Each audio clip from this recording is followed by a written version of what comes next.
सबसे पहले मेरा सवाल कि इस विधानसभा में क्या चल रहा है, माहौल क्या है, क्या चल रहा है, लग क्या रहा है आपको? देखिए, इस बार का जो वोट है ना वो बहुत साइलेंट है, कहीं का कुछ पता नहीं चल रहा है कि किस तरफ की क्या हवा है। लेकिन आज जो भी है लड़ाई जिनके बीच भी है, बहुत ही टक्कर की लड़ाई है और बहुत नेक टू नेक फाइट चल रही है इस विधानसभा पे। और बाकी तो अब 10 तारीख को ही पता चलेगा कौन जीतता है कौन हारता है। ठीक है, तो क्या लगता है कि जिस तरीके से किसान आंदोलन चला, क्योंकि आप किसान आंदोलन से काफ़ी एक्टिव भी रहे हैं, तो यहाँ पे कुछ प्रभाव लग रहा है कुछ किसान आंदोलन का, जिस तरह से लोगों से बातचीत करते हैं? क्यों नहीं, किसान आंदोलन का प्रभाव तो है। अब आप ये देख लीजिए कि शहर में सब कुछ हट गया लेकिन किसान आंदोलन का बैनर लगा हुआ है, तो किसान आंदोलन का प्रभाव तो है इस जिले के अंदर। और रही इस विधानसभा की बात, तो जो भी किसान आंदोलन से जुड़े हुए लोग हैं, जो मूवमेंट से जुड़े हुए लोग हैं, उन्हें आज भी अपने 715 साथियों की शहादत याद है। किसानों की शहादत याद है अभी तक? बिल्कुल शहादत याद है। तो क्या लगता है कि चुनावी जो फिजा है उसमें ये 700 किसानों की जो शहादत है वो याद आ पाएगी? बिल्कुल याद रहेगी। वोट डालते समय हमें याद रहेगा कि हमारे 715 साथियों ने क्यों शहादत दी। इसके अलावा और क्या मुद्दा रहने वाला है यहाँ से? यहाँ का मुद्दा तो जो है वो एक ही चीज़ है कि मतलब समाज जो है यहाँ रोजगार का कोई भी रोजगार से संबंधित यहाँ पे कार्य आज तक नहीं हुआ पिछले 70 वर्षों में। तो जो भी अब नए जनप्रतिनिधि चुन के आएंगे, उनसे जो भी जीते, जो लोग लड़ रहे हैं, उनसे निवेदन है कि रोजगार यहाँ डेवलप करने के लिए जो भी कैंडिडेट हैं, जितने कैंडिडेट हैं, उनका कोई मैनिफेस्टो नहीं है कि रोजगार डेवलप करने के लिए वो क्या करेंगे। तो एक बड़ा मुद्दा था जिस पे कोई भी पार्टी ध्यान नहीं दे रही है। तो इस बार जो है एक तो महंगाई का भी जिक्र किया जा रहा है, हालांकि किसानों का जो है एमएसपी का तो चल ही रहा है, लेकिन बीजेपी ने जिस तरीके से जो नया मैनिफेस्टो जारी किया है इस बार, कह रहे हैं कि जो किसानों की जो खेती करने का जो सिंचाई का बिल आता है वो माफ़ कर देंगे लगभग। तो इससे कुछ फ़र्क पड़ेगा क्या? नहीं, बिल माफ़ कर देंगे, कर क्या देंगे? अभी तक क्या कर रहे थे? 5 साल से यही तो थे। तो बिल माफ़ कर देना चाहिए था, कर देंगे क्या होता है?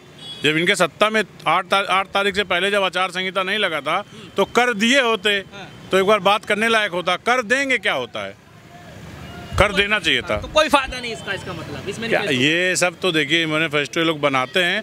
ये मैनिफेस्टो बनाते समय इस चीज़ का ध्यान रखते हैं कि जनता को ज़्यादा से ज़्यादा कैसे मूर्ख बना के वोट लिया जाए, और उसके बाद वो मैनिफेस्टो ऐसे ही पड़ा रहता है डस्टबिन में, उस पर कोई अमल नहीं होती। यही लोग कह करके आए थे, जो भी सरकारें आती हैं आने से पहले अपनी मैनिफेस्टो में तो वो ढेर सारी बातें करते हैं। जो उनका पत्र जारी होता है, चुनाव घोषणा पत्र जो जारी होता है, उसमें ढेर सारी वो बातें कह के आते हैं कि हम आएंगे तो बिजली का बिल माफ़ कर देंगे, किसानों के एमएसपी पे खरीद करा देंगे। और किसान जब बारिश में 100 ट्रैक्टरों को पे धान लदा करके खड़ा रहता है तो इन्हीं का सीईओ है, वो सीईओ कहता है कि मैं गोली चलवा दूंगा। तो ये सरकारें हैं जिनके खिलाफ किसान का सिर्फ एक ही तरीके से भला होगा कि इनसे लड़के, और दूसरा कोई विकल्प नहीं है। चलिए, तो और भी लोग हैं उनसे बातचीत करेंगे। हालांकि किसान आंदोलन में जो है अभी भी सबकी निगाहें थी, मतलब कि वोट में क्या होने वाला, जब चुनाव होगा तो उस समय किसान की तरफ जाएंगे, लेकिन हर जगह का अपना अपना एक वोट बैंक तैयार होता है। अच्छा आलम भाई, आप भी काफ़ी चर्चित रहे किसान आंदोलन में, आप क्या लग रहे हैं, युवा के तौर पर देखे जा रहे हैं, तो क्या लग रहा है इधर से युवाओं के मन में क्या? देखिए, यहाँ युवा तो परेशान है क्योंकि यहाँ जितने भी स्टूडेंट हैं वो तैयारी करने आते हैं, जिनको रोजगार तो मिल नहीं रहा है। अभी तक वैकेंसी भी नहीं निकल रही है, जो वैकेंसी भी निकली है उस पर भी इनका काम नहीं हुआ। अभी तक कोई रिजल्ट नहीं आया, जो रिजल्ट आया उस पर आपने देखा ही कैसे लाठीचार्ज हुआ। ये पूर्ण रूप से भाजपा सरकार जो है वो तानाशाही कर रही है, और इस देश में तानाशाहों के लिए कोई जगह नहीं है। ये गलती हो गई, अब उसका बदलाव किया जाएगा।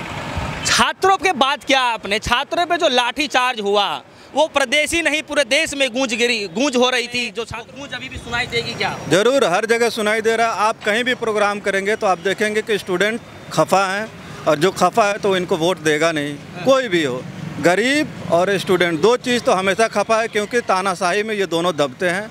और पुलिस प्रशासन या कोई भी प्रशासनिक ऐसा है जो सुनते ही नहीं है। धान नहीं बिक रहा है तो क्यों नहीं बिक रहा है? क्योंकि प्रशासनिक अधिकारी नहीं सुनते हैं। सरकार बोलती है कि हमारा धान हमने बिकवा लिया, खरीद लिया, मगर वहाँ दलाली चल रही है। और ये जो सरकार बोलती है ना कि हम सुशासन वाली सरकार हैं, ऐसा कुछ नहीं है। दलालों को पूर्ण बहुमत दे दिया गया है कि आप जो करना हो करो। सिस्टम बहुत ख़राब हो चुका है। सरकार बदलेगी तो सिस्टम में सुधार आएगा। सरकार बदलेगी तभी सिस्टम में सुधार आएगा। तो दूसरा क्या उम्मीद कर सकते हैं? फिर उन्हीं को ला दे जिन्होंने हमें 13 महीने खड़े कर रखा, फिर 13 महीना आप चाहते हैं वहीं जाके खड़े हो जाएं।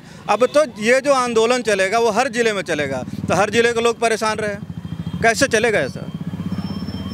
तो आपने बोला एक तो छात्रों को बेरोजगारी का मुद्दा आपने उठाया, दूसरा आपने किसान आंदोलन से उठाया, तीसरा क्या लग रहा है कि जो हिंदुत्व का कार्ड खेला जा रहा है या फिर राष्ट्रवादी का कार्ड खेला जा रहा है, ये भी चलने वाला है क्या? ये सिर्फ वहीं चलेगा जो जनता अनजान है किसान आंदोलन से या अपने से ऊपर नहीं सोचता, उसके लिए चल सकता है। बाकी जो पढ़ा लिखा जनता, उस पर ऐसा कुछ नहीं चलने वाला है। देख लिया है, इससे सिर्फ नुकसान ही नुकसान है, फ़ायदा किसी का नहीं होता। यहाँ जितने भी लोग हैं हर जाति के मिलेंगे आपको, कहीं भी किसी दुकान पे जाएंगे तो वहाँ क्या हिंदुत्व चलता है? सिर्फ वोट के टाइम पे ही क्यों आता है? बोल दो ना हम ये जाति के हैं, यहाँ से आप उसी जाति का आदमी सामान खरीदे या उसी के ऑटो में बैठे या उसी के ट्रेन में बैठे जो ड्राइवर चला रहा है, ऐसा करवा दीजिए, तब तो फ़र्क पड़ेगा। ऐसा नहीं होता, सिर्फ इलेक्शन के टाइम पे लोगों को बरगलाने के लिए काम होता है। चलिए